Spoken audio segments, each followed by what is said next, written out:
Kembali di Nusantara Sudut Lucu Podcast, dan malam hari ini sangat spesial karena biasanya kami hadir hanya berdua dengan Mas Agus, tapi podcast kali ini hadir bertiga sahabat baru saya. Ya, assalamualaikum Bang Ge. Waalaikumsalam. Ya Mas Agus. Ini kalau ngeliat dari penampilannya agak bingung nih, pemain band atau apa gitu kan, rambutnya dikuncir gitu kan. Tapi ada hal yang menurut saya setelah tadi kita coba prolog dengan diskusi ringan dengan Bang Jai, ada cerita dari Bang Jai yang nanti juga akan dicoba diulas oleh Mas Agus secara ngobrol gabrul. Tapi sebelum kita lanjut ke diskusi kita, seperti biasa saya sampaikan assalamualaikum warahmatullahi wabarakatuh. Salam sejahtera buat kita semua. Salam, Om Swastiastu, Namo Buddhaya, salam kebajikan, Rahayu Rahayu.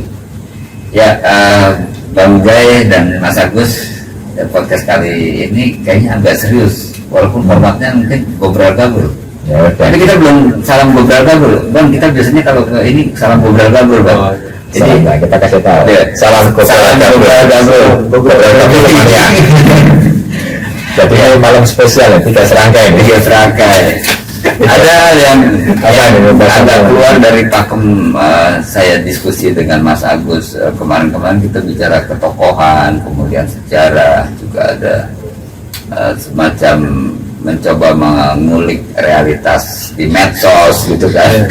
Tapi ini ada hal yang malam hari ini menarik buat saya, bahwa kalau saya nih ini ya, rasa pingin tahunya ada Bang. Jadi kalau Abang cerita gitu pengen tahu, dan ternyata buat para pemirsa sekalian, Bang Jai ini termasuk penghobi atau penggiat sering ngumpulin banyak masa juga untuk ini. Iya, kadang oke. Karena pas COVID. Oh siap.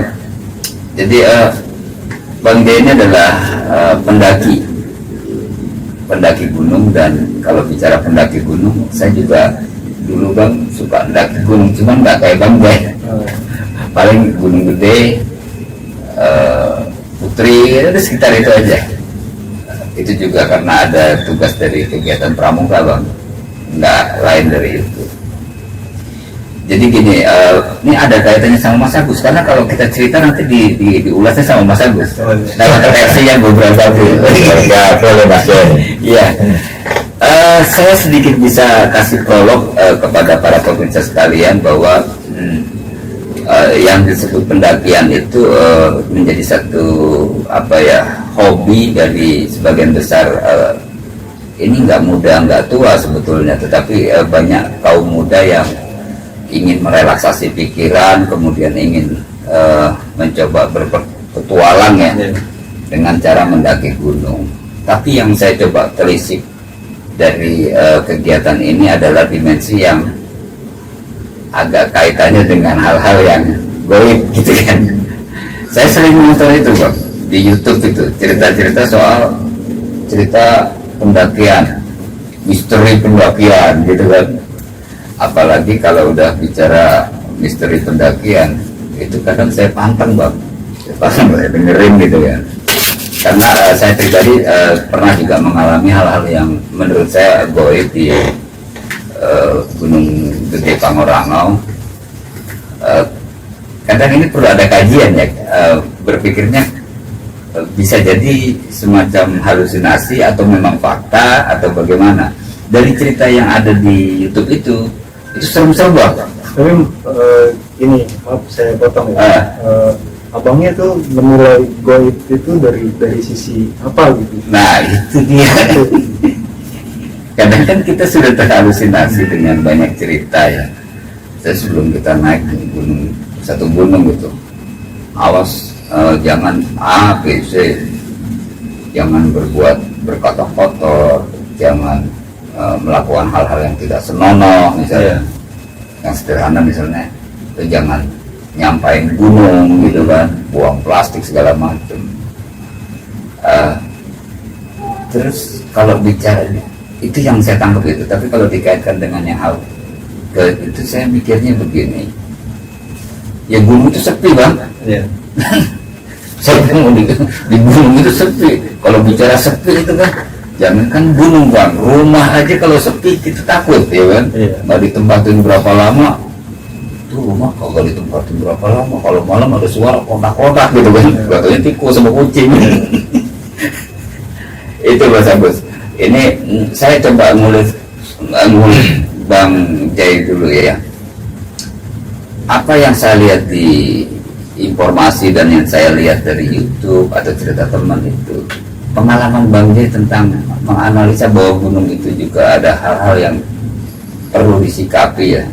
Ya. Ini saya kok nariknya goib bang, tapi apa ya, mistis apa goib apa pas-pasnya pak ya? Mistis ya. Mistis ya. Iya. Kalau goib kan memang nggak terlihat. Oh iya, mistisnya ya, mistis. Berarti di YouTube benar dong, misteri gunung A gitu kan, misteri. Nah, pernah nggak ngalamin hal mistis? Mungkin singkat aja bang, selama pendakian ya. Nah, pernah berapa kali mendaki gunung di Jawa di Jawa ya itu apa gunung-gunung yang terkenal aja sih. Salak, Gunung Gede. Kayak gunung-gunung Salak, Gede, Cermai, Jawa Baratnya gitu. Kalau kayak Jawa Tengah tuh Lau ya, iya, Selamat, Selamat. Merapi, Merbabu. Semeru pernah Semeru justru belum, malah kita langsung ke luar pulau Jawa dulu, ke mana ke Bawakaraeng, Bogornya. Latimojong, Rinjani. Nah itu motivasinya apa? Motivasi Pengen naik gunung tuh apa? Pengen dia pengen tahu aja gitu. modalnya gede loh mas, naik gunung saya berasa ya. Naik pesawat, kalau bisa naik pesawat naik ini. Kalau yang ke Sulawesi, Ke Sulawesi pesawat. kalau Pulangnya kita Rapala. ke salah sih naik motor juga bisa ya. Oh, iya. Naik motor dulu nanti saya di sana ya kan. Iya. Yang saya nggak ada sepeda lagi dulu. Kapan-kapan pengen ada itu. Kawan-kawan. Di Golesin bisa. Oh, bisa ya? Bisa. Iya. Ini sebelum Mas Agus nanti coba mengulas secara beberapa dulu ya, pengalamannya Bang Jai. Tadi saya ulangi, saya sudah bertanya ke Bang Jai, tapi saya coba menggarisbawahi hal-hal yang orang bilang ya, seperti cerita-cerita itu goib itu, analisa atau pandangannya Bang Jai gimana? Goib. Maksudnya hal-hal misteri? Ya, hal-hal misteri itu ya kalau dianalisa sama secara pribadi saya, gimana ya bukan kita memang maksudnya untuk kayak percaya ke sana gitu. Itu memang udah diajarkan sama dari orang tua kita tuh. Ya, lo harus seperti ini gitu. Dan dalam kehidupan nyata pun ya memang ada gitu. Maksudnya misteri itu yang kita belum jumpai, gitu kan ya. Kita belum jumpai, tapi di depan itu kita menjumpai itu. Itu udah bukan jadi misteri lagi gitu. Jadi yang belum kita ketahui gitu. Oh iya. Kalau untuk lebih ke bahasa misteri ya. Nah itu saya menganalisanya lebih ke situ tuh. Enggak Tapi kan ketika kita udah jumpai, ya itu udah nggak jadi misteri lagi. udah nggak jadi misteri. Iya. Walaupun ketika kita jumpai itu pasti timbul pertanyaan. Maksudnya begini Nah Mas. itu ketika kita udah kan gini, kita berangkat ke satu gunung nih, yang tadinya kita belum tahu apa-apa tentang gunung itu, cuma masih jadi misteri itu. Dengar cerita dari apa media-media gitu kan, terus cerita dari orang. Ini loh gunung ini kayak gini dan lu nggak boleh kayak gini gitu kan. Itu kan jadi bayang-bayang buat kita, apa benar sih? Nah itu kan masih misteri itu, Malah timbul rasa ingin tahunya gitu. masih misteri kan kayak gitu tuh. Tapi ketika kita datangin dan di sana terpecahkan gitu dengan jawaban yang wah ternyata salah loh. Gitu. Real kita hadapin. Iya. Kenyataannya begini. Kenyataannya seperti ini kan udah nggak jadi misteri gitu. Itu kayak gitu. Berarti kalau misalnya nih, mohon maaf bang, kan kita suka melihat ini, mas nanti sebentar mas, ada melihat kanan ketika mendaki gunung ini, saya menemukan sosok terus bla bla bla bla bla gitu kan ceritanya.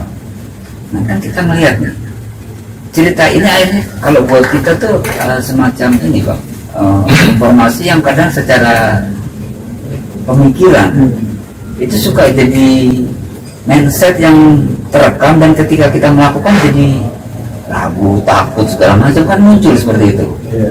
Nah itu karena masih ada misteri di itu, kayak di pemikiran kita itu masih ada kayak apa yang kita pengen ketahui itu belum terpecahkan itu. Kayak kita mau ke sana karena dengar cerita dari informasi-informasi dari orang lain atau apa gitu. Nah, di situ kita mau berangkat jadi takut, ya kan? Nah itu yang harus dan kadang ketika udah rasa takut mau berangkat ada hal yang terjadi gitu kan. Maksudnya begini, misalnya kita udah rasa takut nih ke gunung itu, waktu itu sampai di gunung benar kejadian, itu suka juga begitu. Nah itu karena halusinasi kita atau bagaimana, atau memang ada misteri tergantung dari pembawaan kita juga, pembawaan diri kita itu. Iya. Kita ingin memecahkan masalah yang benar-benar mengganggu pikiran kita dari dengar desas-desus ini itu gitu kan. Nah itu dari situ ya itu kita harus meyakini diri kita sendiri. Iya. Kita misalnya kayak saya nih, saya ke sana mau ngapain? Ketika memang benar terjadi, ya itu memang harus yang dihadapin itu, karena keinginan kita untuk mengetahui itu. Tapi kalau kita menghindar dari itu, ya itu akan selalu jadi misteri gitu. Ini masih berputar pada satu pemikiran, Mas. Artinya Bang J ini rasionalitasnya berjalan gitu kan. Iya Mas Agus, ini kenapa nih agak sedikit mengulas dulu tentang Bang J, tapi ada catatan bahwa tadi prolog kita sebelum podcast itu Bang J pernah melewati Gunung Salak dan ada cerita yang agak aneh, kemudian di Gunung Sulawesi ya, di Sulawesi yang melihat penampakan dan sebagainya. Iya Mas, Gobra Gabrulnya cerita ini warga bro ya. Bilangnya saya pasti kalau naik gunung udah berapa nih? Naik gunung udah ya, nggak puluhan juga, nggak ratusan juga, maksudnya nggak ingat juga sih berapa kalinya. Tidak sering ya? Iya, ya, lebih ke sering lah. Iya, memang enak kalau sering. Kalau kita kan ya paling satu dua, berapa nggak terlalu seringnya. Aku malah cuma satu, cuma gunung gede doang. Gede doang ya. Ya memang menarik Mas Medi kalau kita bicara gunung ya. Karena ini kan versi Gabriel, kalau saya kan biasa lah. Kalau kita Gabriel tinggal ngomong aja Mas. Saya dengarnya enak tadi. Bisa ada cerita yang saya tangkapkan satu misteri, ya kan, ataupun mitos kearifan lokal. Apalagi ya cerita-cerita yang goib apa? Ya, atau goib ataupun nyata nggak nyata, kan? Terus cerita yang aneh, gitu kan, yang aneh-aneh dan macam-macam lah. Memang menarik gini Mas Medi, kalau kita bicara gunung sendiri lah.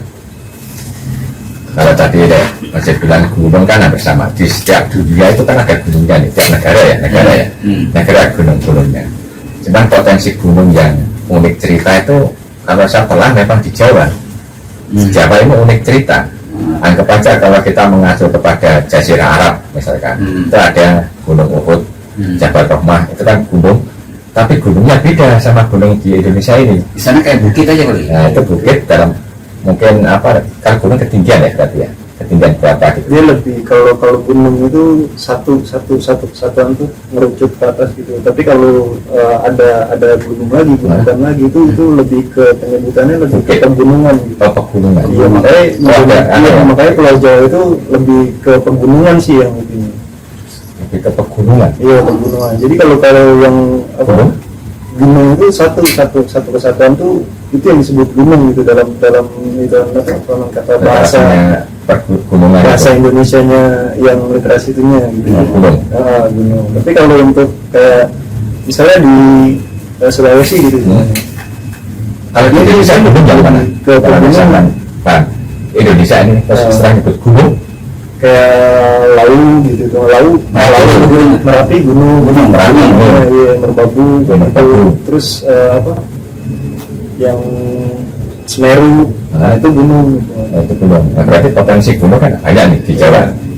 Betul ya, dari Jawa Barat, Jawa Tengah, Jawa Timur gitu ya. Ini kan banyak. Apalagi kalau di tadi apa Sulawesi, gunung Kalimantan atau yang kemarin apa yang itu siapa yang gunung apa tuh yang Tambora. Tambora Tambora yang di Gunung. NTB bukan? NTB Bukan. ada yang lain. Sumatera apa Kalimantan ya Sumatera ya Di Sulawesi juga pernah ya. Sulawesi belum. belum. Apa ya? Kalau yang aktif banyak di Jawa nggak ya? Iya. Yang aktif potensi untuk Jawa. Jawa. Masih keluar asapnya. Nah, Masih keluar asap bekawanya masih keluar. ya. Ya memang menarik Mas Budi. Kalau saya berkomunikasi ya, ini aku nggak tahu. Soalnya saya juga jarang kalau Mas Jaya ini yang selalu mendaki penasaran ya berarti kalau sudah gunung seolah bisa ini nanti cari gunung lain gitu ya. Makanya jadi enjoy ke situ ya. Ada yang memang menarik. Jadi memang kita masing-masing punya potensi menyikapinya. Nah saya punya cerita gini Mas Budi. Kalau saya telah dalam konteks pemahaman saya, gunung itu memang harus ada misterinya. Harus ada misterinya. Saya pakai logika aja ya. Nanti kan ada istilahnya memahamkan kita satu gunung kan ada penjaganya malaikat. Itu ya. Gunung, laut, udara kan masing-masing punya potensi penjaga dan malaikat. Iya. Itu ada malaikatnya. Nah ini yang menarik. Nah kalau berarti kan ini memang sudah digarisbawahi disuruh menjaga. Jika nanti lepas pro kontra nanti kontra saya memang gitu karena apa ini unsur apa dilematis nanti karena kita percakapannya itu. Nah kembali ke gunung sendiri, kenapa kok di Indonesia banyak gunung? Karena dari Sabang sampai Merauke tiap provinsi kalau nggak salah nih ya tiap provinsi mesti ada gunung. Ya. Provinsi loh ya. Provinsi DKI Jakarta. Kecuali. Iya terkecuali. DKI nggak ada. Khusus. Berarti daerah khusus. Daerah khusus tanpa gunung gitu ya. Tapi kan biasanya kan ada semua kan. Provinsi lah. Setiap provinsi kan. Setiap provinsi ada gunung maksudnya. Nah sekarang kenapa pada gunung? Penyebabnya apa gitu? Padahal kalau kita logika di Indonesia kan jadi satu kan sundalanya itu. Walaupun ada yang nggak jadi satu, tapi kan kebanyakannya jadi satu. Berarti kalau jadi satu ada apa? Nah, nanti kalau kita mengacu kepada dunia, berarti kan tiap negara oke lah ada, walaupun mungkin ada negara yang nggak ada gunungnya. Kita nggak tahu negara kan 200. Singapura nggak punya gunungnya. Bukit Ya nggak tahu. Soalnya kesini nanti membandingkan ke Indonesia mungkin itu ya. Nah kembali ke mitos mistisnya yang menarik mesti harus ada penguasa. Nah ini nggak tahu tapi saya memahami gitu. Ya contohnya di Merapi ada istilahnya Kiai Sapu Jagat.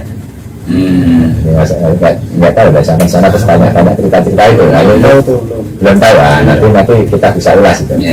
Nah, terus di Cerna ada Makobar namanya. Ini penguasa istilahnya atau menunggu bau reksonya. Nah yang menarik saya tuh gini. Ketika kita menyikapi ke gunung, satu harus siap mental itu sebetulnya. Manusia ini ya mentalnya apa? Kalau kita ke gunung, itu kan kita nggak bakal ketemu kendaraan, asap, apa ini kan nggak ketemu dalam realita kehidupan bisingnya kota gitu ya. Tapi kalau kita di gunung, memang nggak ada suara-suara kayak knalpot ini bising. Tapi kan kita di pengejauhan dengan ciptaannya. Ciptanya itu apa? Ya flora fauna, terus kerjanya apa nih? Kerjanya ini ada tebing, terus ada mistisnya itu Mas. Mistisnya itu.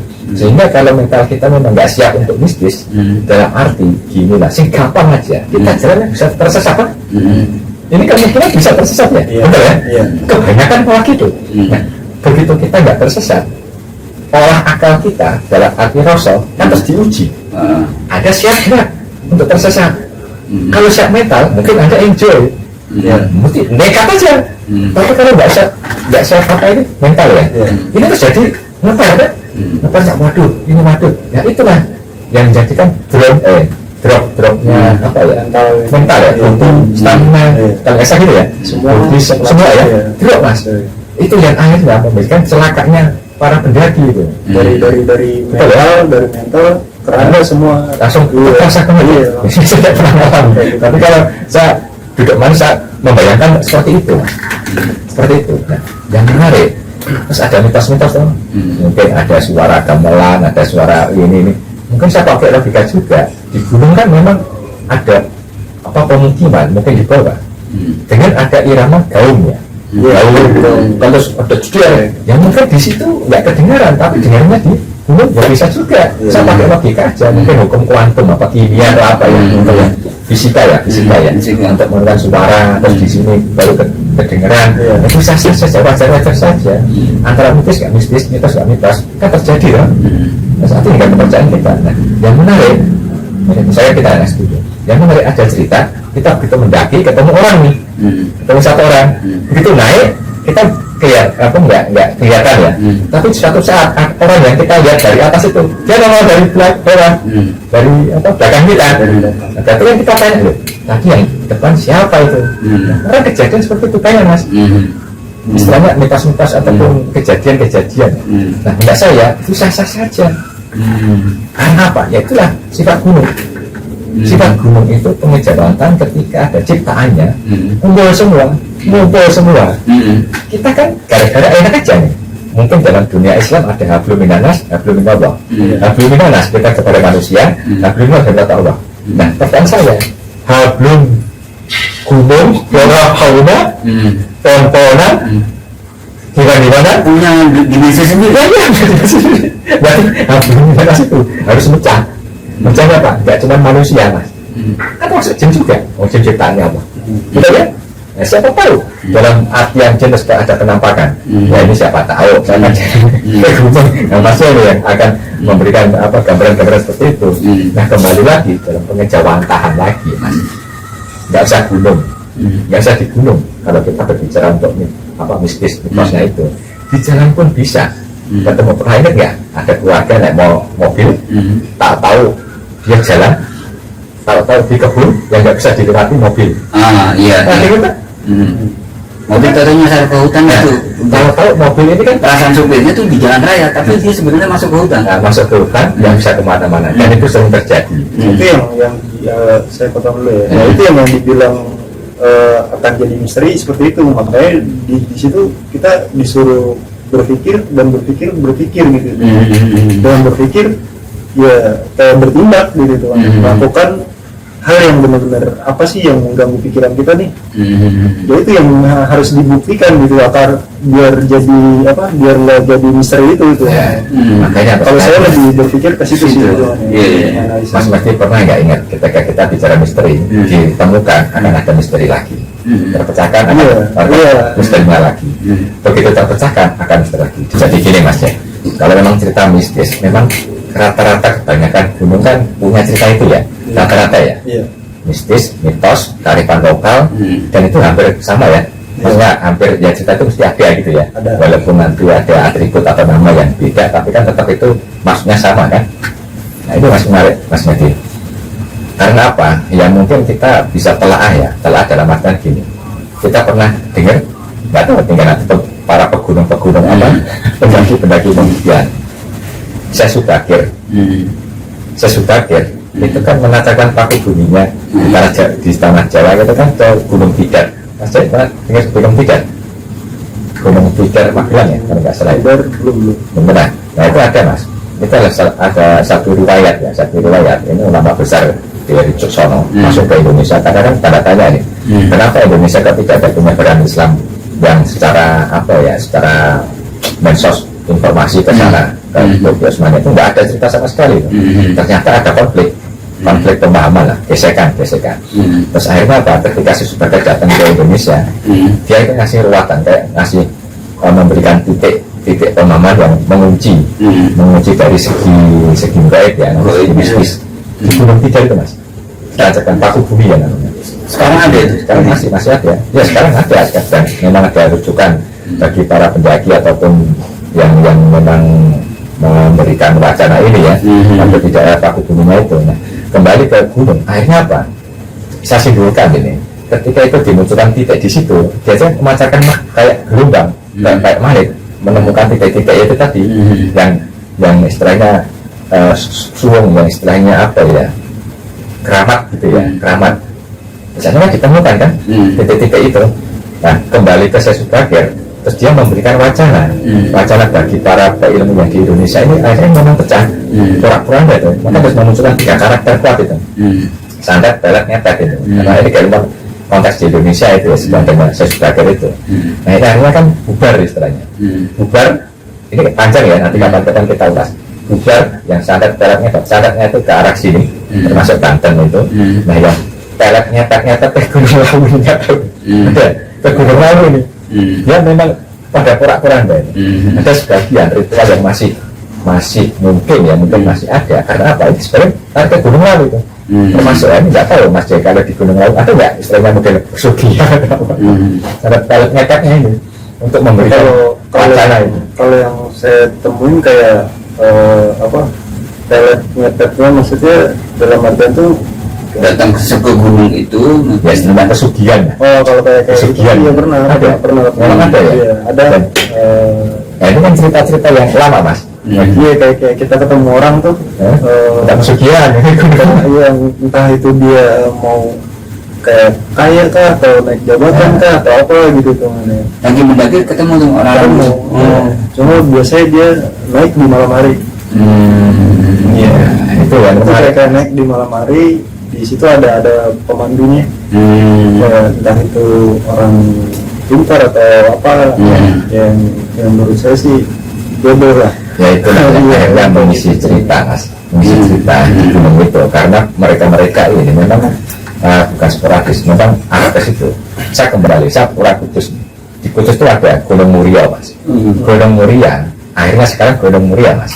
Dulu ketika Sunan Umar Said anaknya Sunan Kalijogo, ini kan sama wali nih, terus dia menyebarkan sama Sunan Kudus.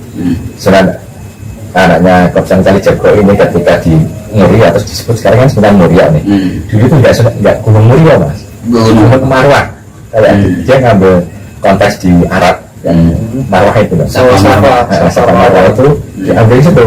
Tapi begitu ulatnya orang setempat nggak nyebut Marwah, Muria. Jadi Muria, jadi Gunung Muria. Sekarang malah Muria. Atas nama si Sunan Muria itu kata bukan. Karena lidah sana memang kadang-kadang kalau nyebut lafal Arab itu jadi beda. Jadi gampang maksudnya diberikan makna Muria itu. Terus akhirnya Sunan Umar Said ini disebut Sunan Muria. Raden Umar Said ini disebut Sunan Muria karena memang di situ. Nah, yang menarik Gunung Muria ini Mas, itu kan harus ada tingkatan beberapa ini ya, ada ketinggian itu ya. Tapi yang menarik itu Rahtawu Mas. Rahtawu sebelumnya ada Sunan Muria itu di Mas, harus juga pegawan. Misalnya orang-orang yang mumpuni ke situ dalam artian ke tirakatnya, pokoknya dalam apa ya, dia hidupnya lah.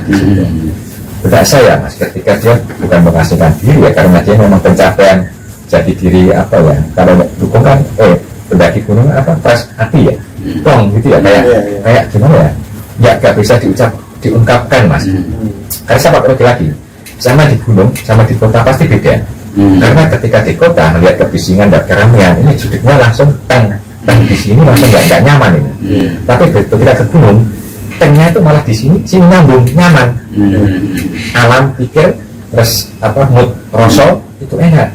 Kenapa? Kita memahami arti penciptaan dan bisa memahami jati diri kita sebagai manusia. Apalagi pas di atas udah sampai puncak gunung ya, udah alam awan gitu segala macam, kayaknya kita ada keberadaan kesenangan tersendiri lah yang dicapai gitu.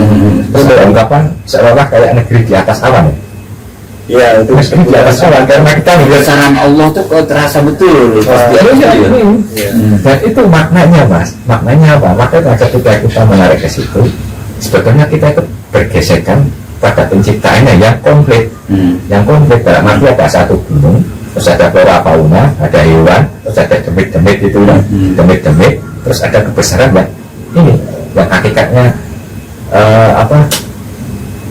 pasak bumi apa yang kalau ada gunung itu kan, kalau ada orang kemah itu pasak ya, pasak iya, gunung kan pasak itu. Ya kan benar, pasaknya bumi, betul ya. Nah ini kan menarik, sehingga begitu kita dari gunung, terus kita kembali ke kota lagi, mungkin judik lagi. Judik itu karena gini, kalau saya kita buat persepsi saya itu, ketika kita udah kayak masuk di kehidupan kota ya, di kehidupan kota itu carut marut dari kebisingan kendaraannya, terus omongan tetangga kiri kanan kayak gitu kan. Di gunung tenang tuh ya. Nah itu dari situ itu kita bawa ke gunung itu, kenapa sih kok kayak ketika gua hidup di kota tuh maksudnya di titik terendah lah, di titik terendah itu kita bawa ke sini kok nyaman gitu terus permasalahan di kota itu seperti apa sih, menjalani hidupnya itu kayak gimana gitu. Nah, itu dari perjalanan kita bawah ke atas itu memang harus memikirkan yang ada di permasalahan kita di kota itu gitu. Saya berpikirnya malah ini mas, ada kaitannya dengan kayak simulasi Borobudur mas. Jadi di bawah itu cerita-cerita yang umum, masyarakat umum. Kalau naik lagi ke atas, makin ke atas makin gimana ya, kita dimensi kita tuh lebih kepada jiwa. Jadi pas kita udah naik ke atas itu ini mainan di level-level yang becek-becekan lah gitu ceritanya, lama-lama bersih. Pas di puncaknya tuh titik ketinggian spiritual juga ada di situ. Iya di situ. Itu kayak kita tuh ya, kita melihat ke bawah pun nggak ada siapa-siapa gitu. Pandangan itu luas, diri kita sendiri. Iya, rumah pun nggak kelihatan kan gitu hitungannya ya. Maksudnya kayak jarak pandang kita tuh seluas ini loh dunia gitu. Nah, terkait dengan mistis yang ada di sekitar sebelum mencapai itu memang satu rangkaian proses yang harus kita lalui. Iya, proses itu. Makanya ketika kita masuk kota, ya itu kita kaitkan dengan itu, perjalanan manusia seperti ini loh. Ketika ada rintangan nih, ya harus dihadapin. Ada rintangan dihadapin gitu. Termasuk unsur yang mistis-mistis itu. Iya, semua itu kalau kita berpikir tuh pembelajaran di gunung itu semua ada. Maksudnya kayak misalnya kayak kita di kota nih, kehidupan di kota lah, kita cerita di kehidupan di kota dulu kayak kita coba untuk membahagiakan orang tua nih dengan cara kita bekerja, terus kita belum dapat tuh, itu nggak boleh mundur, harus dihadapin terus maju. Kalaupun memang nanti di situ kita nggak mampu untuk maju, ya beristirahat gitu. Jangan sedikit pun kita mundur gitu Itu kalau yang saya nawar ya, maksudnya ketika kita di gunung itu sama kayak gitu tuh. Kita lo mundur, ya udah lu nggak akan sampai tujuan lu di atas sana gitu. Jadi gini pemirsa, mungkin sedikit saya coba ambil sedikit kesimpulan dari apa yang disampaikan Bang Jai ini.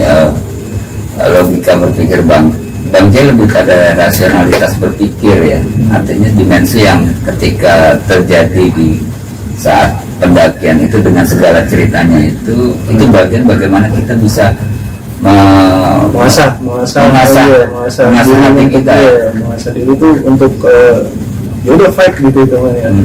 Apapun yang ada ya hadapin gitu, dengan ketabahan kita gitu. Walaupun harus ada opini, ada sugesti tentang cerita misalnya gunung ini loh, angker loh, itu memang bagian dari proses itu kan. Dan itu yang memang ya kita sebagai manusia itu memang harus menghadapi itu gitu. Nah ini aku mau nanya ke Mas Agus, jadi gini Mas Agus kan, Mas Agus kayak jangka pas saya juga menancapkan itu kan kayak rat gitu kan. Itu wilayah Indonesia Mas? Iya, wilayah Indonesia. Seluruh Indonesia menjangkau ya. Berarti kan langsung pikiran saya begini, zaman dulu orang tuh pengen bermeditasi, mensucikan jiwa itu dengan bertapa di gunung-gunung kan. Nggak mungkin dia bertapa di tengah kota kan, di gunung tuh hening kan.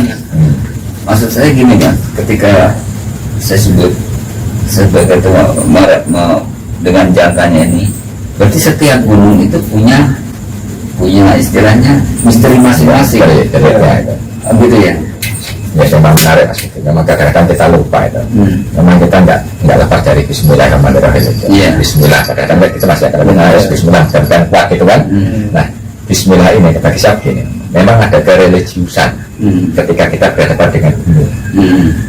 Religius ya, dalam arti apa? Hakikat kita ada penciptanya. Baiknya kita Indonesia. Karena apa? Sejarah, kita ngambil sejarah nih. Makanya asal menariknya Bismillah, dan ini kan menarik informasi buat pemirsa ataupun yang pengen naik gunung. Satu yang bisa mental, walaupun tidak siap mental pun kan bisa dilatih, gitu ya. Makanya latih mentalnya itu Mas, mentalnya. Contohnya nggak saja kita kan punya irama gini, dulu ketika Nabi Musa dapat perintah kan di gunung Sinai. Betul ya? Kan gunung, gunung. Istilahnya ada sesuatu apa namanya informasi ataupun firman di gunung itu kan, bukan di gunung Sinai itu. Nah, Nabi Muhammad kan di gunung, betul kan? Tempat tertinggi.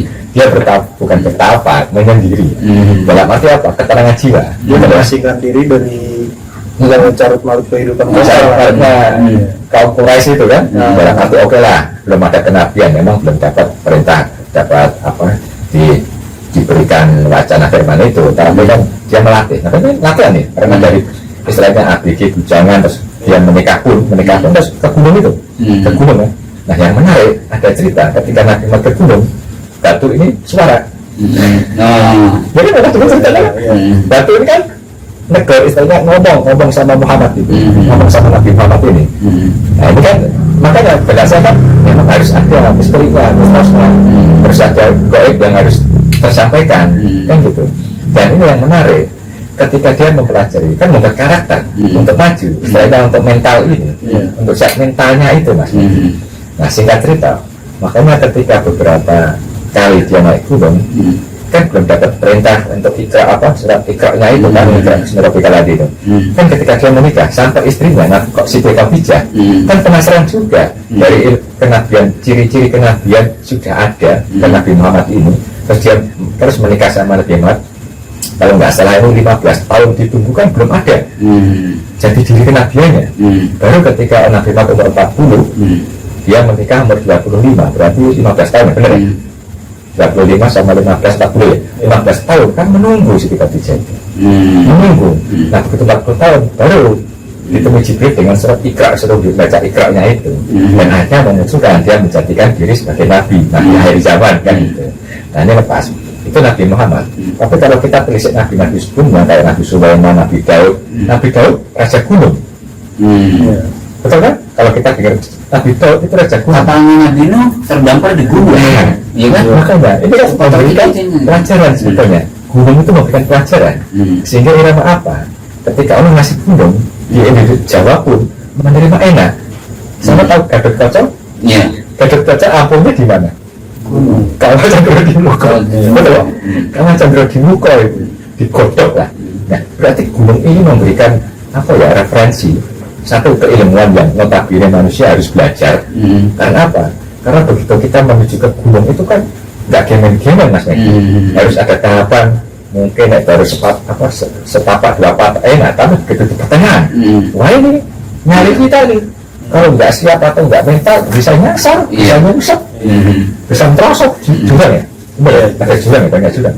Nyungsep ke jurang. Begitu sampai ini, nah itulah bukan kemenangan, mungkin kebanggaan kita sebagai manusia bisa seolah bisa menaklukkan begitu kan gitu ya, bisa menaklukkan, tapi sebetulnya tidaknya. Iya maaf, saya bukan hitungannya kayak menaklukkan, ya saya juga nggak. Apa nih istilah itu? Tapi sudah para penjajah tadi. Iya, kalau untuk kayak menaklukkan tuh kurang setuju juga. Sebenarnya ada kebanggaan tersendiri ketika kita mencapai ke atas lah, mencapai suatu itu ya itu kemenangan kita tuh ada di situ. Itu memang nggak bisa diceritakan. Dan merasa kita kayak bukan apa-apa ya. Saya ngerasain itu juga. Saya lagi kayak debu, kayak apa di mata Allah tuh kayaknya kita nih bukan apa-apa. Kayak jangan kita di mata Allah gitu. Di mata manusia pun ketika kita udah di atas tuh kayak mereka yang dari bawah tuh melihat kita kecil sama. Kita pun yang dari atas tuh melihat mereka kecil gitu. Makanya di situ disuruh saling menghormati kayak gitu. Jadi pembelajaran dari para alim ulama atau orang-orang yang berilmu gitu kan kayak Sunan lah atau apa gitu. Mereka memberi pelajaran ke situ itu kan. Dan itu lah pelajaran yang paling berharga. Yang kita, iya. Kalau nasabah sudah sampai itu memang nggak tahu kalau medsos apa dalam dunia jurnalistik harus melakukan gunung ini, tapi sebetulnya ya sungkan nggak sungkan memang ada kalimat itu kan? Iya. Kan? Ya. Lebih ke penerapan bahasa sih. Kadang dari bahasa seperti itu ada yang nangkap karena ada persaingan juga mas. Artinya misalnya kelompok ini bisa menaklukkan non-Apres. Appresnya apa ya? kelompokku juga bisa menaklukkan gitu kan. Itu apa? Kalau ada kayak supporter, kalau ada lebih pendaki ke- apa itu? Iya, lebih ke Karena mesti diharuskan bahasanya. enggak, bukan lebih diharuskan itu kan ya. Jadi sebenarnya nih lu ke gunung mau ngapain gitu kan ya. Kan gitu itu kan. Kalau memang arahnya mau ke sana ya monggo gitu tuh. Arahnya mau kayak gagah-gagahan atau apa ya monggo gitu tuh. Cuma jangan diterapkan ke orang-orang yang belum memahami itu kan ya, karena nanti akan ya terus jadi gontok-gontokan terus gitu tuh. Ini ya Mas, yang diceritain sama Bang Jai tadi kayak kerucut gini Mas. Ini masih desa, terus di tengah ini ada ujian-ujian, ada ujian medan, ujian psikis, ujian bahkan ujian mistis, ya kan? Nah, ujian mistis ini, semua itu. ujian mistis ini bisa saya suka berpikirnya gini, gunung ini kalau tidak dibuat seperti itu akan rusak juga Mas. Artinya sederhana lah, kita di gunung misalnya bakar-bakar terus buang sampah sembarangan, kalau nggak ada kamu naik gunung ini jangan begini ya, kamu jangan begini ya, artinya ada rambu-rambu SOP yang harus diterapkan untuk melestarikan gunung itu juga gitu kan. Mungkin arahnya juga ke situ Mas. Iya. Bagaimana Mas? Ya, dan gunung sendiri ya bisa melestarikan dia sendiri. Oh gitu. Gunung sendiri. Masalahnya apa? Sederhana aja. Kalau gunung Merapi itu meletus, oh, siapa? Manusia puasa. Iya. Gunung Merapi meletus. Nah, benar. Makanya contohnya kayak Borobudur ketutup Pandapan Lumur Merapi. Itu kan terus mana? Manusia kan udah lupa kan? Kecuali kalau ketika ada, ya itu kemarin ada terus ada penggalian, ada penerbakalaan baru ketahuan. Sehingga apa? Memang menarik ketika ada dimensinya meletus nggak meletus, itu memang ada kearifan lagi. Memang ada doa, sehingga kita khidmatnya kita sebagai manusia ke alam. Nah, itu seperti apa? Insya Allah kalau kita menghormati baik ya mungkin alam juga baik. Nah, betul ya? saya Mungkin ini di gunung juga ya. Saya lebih setuju ke Di situ. situ ya. Kalau kita gini istilahnya nebang nanti erosi kemudian kalau banjir ya jelas toh, kalau nggak kita kan mesti kan banjir, itu kan pakai logika kita kan. Nah, berarti apa? Begitu kita mengakhirmat Mas, apalagi gunung ini kan memang apa ya, kalau kita tahu gunung kan dari berapa terus meletus terus jadi munduk gitu ya, munduk terus jadi gunung gitu kan, jadi gunung. Nah, bisa aktif dan tidak kan tergantung kan apa ini laharnya ya, laharnya itu aktif dan tidak kan tergantung, tinggal dideteksi BMKG atau apa itu yang bisa mendeteksinya itu. Nah, kembali Mas ke penciptaannya ini yang menarik. Allah kan pernah nitip pesan ini apa itu, masih ada gunung itu masih enak kita, walaupun kita lepas nanti meledos gitu ya, tapi yang menarik kita ciptaannya ini kan sungguh luar biasa kan Mas. Aku nggak tahu kalau ada gunung begitu ada meletus ya, ini ambil nggak enaknya aja meletus abunya ya, itu kan bisa jadi pupuk bagus kan. Enggak salah ya, abu pasir juga. Ya semua enggak, maksudnya ada manfaatnya Mas. Nah, ini jabarannya panjang lah. Nanti yang kembali lagi Mas, memang sejarah kita tetap bisa belajar dari sejarah itu. Dari kayak misalkan kita ada Rasulullah ya, gunung-gunung, terus ada Nabi Isa kan, ada gunung Getsmani, Musa, Daud, apalagi Sulaiman dan demit-demit itu yang ketahuilah kita tahu ya. Daud ini gunung, Nabi Sulaiman anaknya, Nabi Sulaiman dikasih mujizat untuk apa? Mengetahui apa binatang apa koin itu. Berarti logikanya dia kan angelnya di gunung, tahu nggak?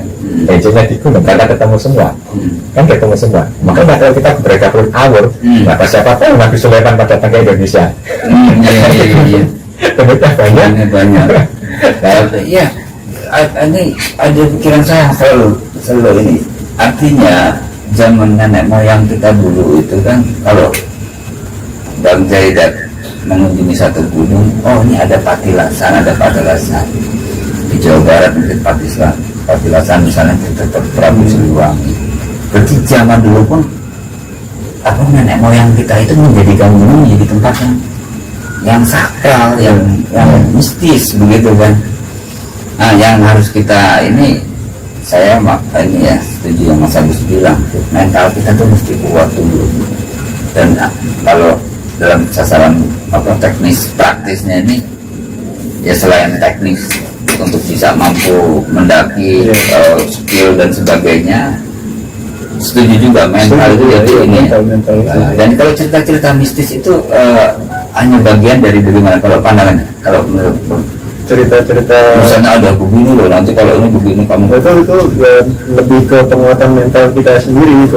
justru itu bagian dari penguatan mental. Iya, di situ itu aneh. Jangan sombong loh kalau gitu kan. Itu jangan sombong, jangan takabur lah, Nah, dari situ penerapan kayak proses ke penguatan mental itu kita dapat di situ gitu. Oke. Tapi ketika udah dapat, ya kalau bisa diterapkan di kehidupan kota, makanya biar gimana caranya di kehidupan kota itu kita masih bisa kayak dibilang kita negara demokrasi itu ya itu saling menghargai satu sama lain gitu ya. Iya, gitu, ini Mas Agus. Jadi satu kesimpulan yang mungkin bisa ini Mas dari obrolan kita Pak Mas, yang bisa Mas Agus sampaikan. Ya kalau saya sampaikan ya alhamdulillah, subhanallah, masya Allah, astagfirullahaladzim, gitu ya. Nah ini ada, betul kan? Iya. Sampean ke atas, alhamdulillah bisa melihat ini apa kota-kota. Salah ucap astagfirullah. Kita astagfirullahaladzim, kita dapat masya Allah. Kayak apa Mas? Kalau Mas itu tadi mistis kan memang dari kearifan lokal kan, kita memberikan itu tadi kita bisa menjaga penyampaian kebaikan sih sebenarnya. Atau mungkin gini, ini muncul lagi pertanyaan. Setiap naik gunung itu kan ada karakter masing-masing. Ya. Artinya misalnya naik gunung A, kita tidak harus sombong, gitu kan. Naik gunung B misalnya, ini penguatannya nih ya. Kita harus giat berusaha gitu kan. Naik gunung B ada pesan-pesan itu nggak? Iya ada dari setiap gunung itu ada pesan. Ada pesan ya? Ada pesan yang ya bagi orang yang mau kayak meningkatkan jati dirinya gitu ya.